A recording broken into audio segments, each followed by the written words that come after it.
কিছু বুঝে ওঠার আগেই একটি গাড়িতে শক্তিশালী বিস্ফোরণ, মুহূর্তেই আগুন ছড়িয়ে পড়ে আরও কয়েকটি গাড়িতে। এতে প্রাণ হারান বেশ কয়েকজন। ভারতের স্থানীয় সময় সন্ধ্যা 7টার দিকে দিল্লির লালকেল্লার কাছে এই ঘটনা ঘটেছে।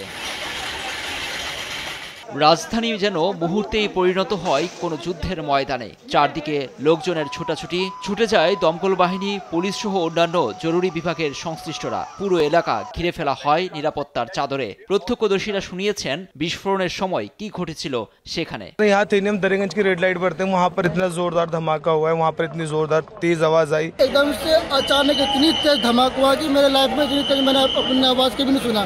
धमाके के दहल पे मैं 3 बार गिरा हूँ। এটি কোনো সন্ত্রাসী হামলা নাকি দুর্ঘটনা, গণমাধ্যম কর্মীদের এমন প্রশ্নের মুখে পড়েন পুলিশের এই কর্মকর্তা। তবে তদন্ত ছাড়া এখনই বলা সম্ভব নয় বলে জানান তিনি।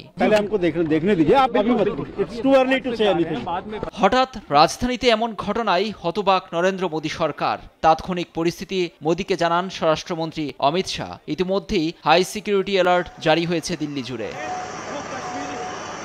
উত্তরাঞ্চলীয় রাজ্য হরিয়ানার ফরিদাবাদের এক চিকিৎসকের দুটি ভাড়া বাসা থেকে মোট 2900 কেজিরও বেশি বিস্ফোরক ও আগ্নেয়াস্ত্র গোলাবারুদ উদ্ধারের পরেই এই ঘটনা ঘটল।